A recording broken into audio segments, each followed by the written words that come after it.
Welcome to NutriCharge presents Opportunities in Direct Selling, a window to a new career in partnership with ET Now, where we're going to be talking about the opportunities available for you, the viewer, as far as the direct selling industry in India is concerned. We now meet Tilok Chand Chhabra, the founder of RCM, to find out about the direct selling business. Let's start by talking about आप हमारे viewers को बता सकते हैं कि what is direct selling and who can be a direct seller?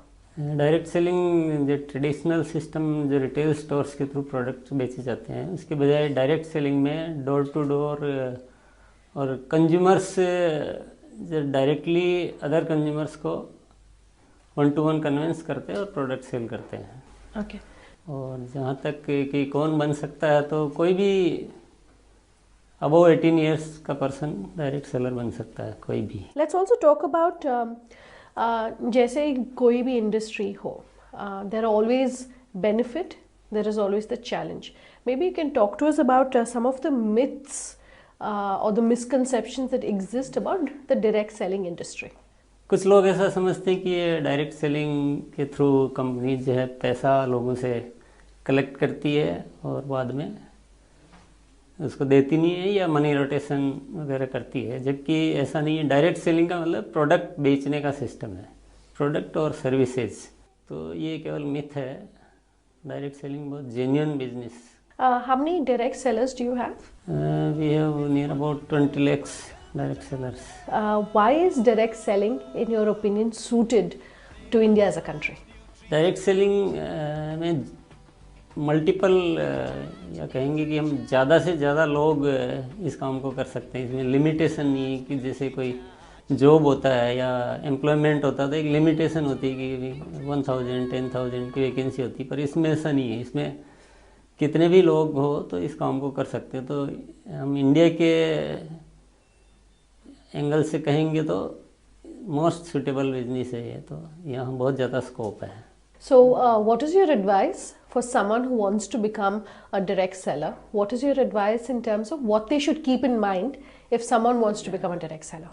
लोगों को किसी लालच में नहीं आना चाहिए. एक जेन्युइननेस चेक करनी चाहिए कि जो जिस कंपनी से वो जुड़ रहे हैं उसके प्रोडक्ट जेन्युइन है, उसकी प्राइस जेन्युइन है, और कहीं ऐसा तो नहीं है कि अभी पैसा लिया जा रहा है और कुछ बाद में देने का कमिटमेंट है, या किसी नाम से पैसा लिया जा रहा है और प्रोडक्ट नहीं दिया जा रहा है. तो ये सब चीज़ें देखनी चाहिए. लालच में नहीं आना चाहिए कि चलो मुझे अभी पैसा दे रहा हूँ, बाद में बहुत मल्टीपल टाइम्स में मुझे रिटर्न मिलेगा. ऐसा जो प्रॉमिस करती है वो फ्रॉड होने के चांसेस रहते हैं. Let's also talk about your advice about how जो इनकम मिलती है डायरेक्ट सेलिंग से, कैन इट ऑल्सो सब्स्टिट्यूट और work hand in hand with a regular income? या रेगुलर इनकम सब्स्टिट्यूट भी हो सकती है, उससे ज़्यादा भी हो सकती है, उससे एक्स्ट्रा इनकम के रूप में भी हो सकती है. वो कौन कितना करना चाहता है और कौन कितना करता है वो उस पर डिपेंड करता है. पर बहुत सारे ऐसे एग्जांपल्स है जहाँ रेगुलर इनकम से बहुत ज़्यादा इनकम भी डायरेक्ट सेलर्स लेते हैं. एम्प्लॉयमेंट नहीं है, ये कोई जॉब नहीं है, ये एक तरह से अपनी मेहनत के ऊपर डिपेंड करता है कि कौन कितना कर सकता है, कितना करना चाहता है. What are the what is the nature of the industry and why is it so suited to this industry in your opinion? इसका मेन रीज़न ये है कि न्यूट्रास्यूटिकल प्रोडक्ट्स जो है जो हमारे हेल्थ के लिए हेल्पफुल रहते हैं, प्रिवेंटिव हेल्थ कह सकते हैं कि, तो इसमें वन टू वन कन्विंस करने की ज़रूरत है कि नया कॉन्सेप्ट है इंडिया में. जो अभी तक लोगों की हैबिट में है कि जब बीमार होने के बाद वो मेडिसिन लेते हैं, पर न्यूट्रास्यूटिकल मतलब आप बीमार नहीं हो, आपका इम्यून सिस्टम जो है वो स्ट्रॉन्ग हो. तो ये वन टू वन कन्विंस करने की ज़रूरत है. और डायरेक्ट सेलिंग में वो प्रोडक्ट ज़्यादा सक्सेसफुल होते हैं जहाँ कन्विंसिंग की ज़रूरत हो वन टू वन.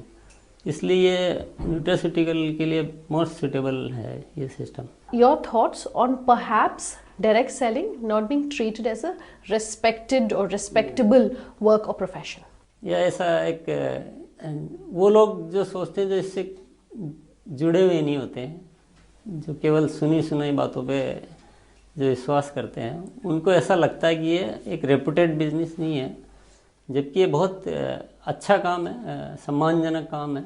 इसमें कोई बुराई नहीं है, कोई भी हम अच्छी चीज़ जीवन में काम में लेते हैं तो उसकी तारीफ़ करना हमारी आदत होती है। तो यहाँ भी हमको कोई प्रोडक्ट अच्छा लगता है, मैंने यूज़ किया, मुझे अच्छा लगा, तो मुझे उसकी तारीफ़ करनी, तो इसमें कोई कुछ भी गलत नहीं है और बहुत अच्छा कार्य है। और अगर आम आदमी को इससे एक्स्ट्रा इनकम मिलती है और उसके लिए हम कुछ काम करते तो ये कैसे गलत हो सकता है या कैसे ख़राब काम हो सकता है, मैं इस बात को नहीं समझ पाया था, नहीं पाता हूँ। As I am wrapping up this interview, आप हमें बता सकते हैं कि what are your future plans like, say the next 5 years, what are they looking like for you? Next 5 years में हमारे जो प्लान्स है कि हम अपने प्रोडक्ट की क्वालिटी को और बेहतर से बेहतर करें और ऐसा प्रोडक्ट लोगों को दें कि जो आउट ऑफ कंपैरिजन हो, जो एक बहुत रीजनेबल रेट में बेस्ट क्वालिटी प्रोडक्ट हम दे पाएँ, ताकि हमारी कंपनी की रेपुटेशन लोगों में बने और लोगों में एक ऐसा कि इस कंपनी के प्रोडक्ट हमने बेचे तो हमें कभी भी कोई शिकायत नहीं मिली और हमने इस कंपनी के साथ काम किया तो हमारा करियर सेफ है और हमें आगे जाके बहुत बड़ा फ्यूचर दिखाई देता है। तो उस पर पूरी तैयारियां हैं, बहुत बड़ी तैयारियां हैं। और जो नए प्रोडक्ट्स भी हम लाने वाले हैं वो ये सारी इसी थीम के साथ लाने वाले हैं। तो प्रोडक्ट रेंज हम बढ़ाने वाले हैं। टर्नओवर डेफिनेटली काफ़ी बड़ी प्लानिंग है, बढ़ेगा, पर मेनली कि प्रोडक्ट अच्छा है और प्रोडक्ट में क्वालिटी में, रेट में रीजनेबिलिटी है और डेली यूजेबल प्रोडक्ट है, तो वो चलेगा, उसको कोई रोक नहीं सकता। तो हम अपनी इंडस्ट्री में, हम हमारी कंपनी में ऐसे प्रोडक्ट डेवलप करने वाले हैं जो कि मार्केट में इजीली उस रेट और उस क्वालिटी के साथ कहीं मिल नहीं सके। All right, Mr. Chabra, thanks very much for speaking with us about the direct selling business. So that's an in-depth look as far as what direct selling in India really constitutes.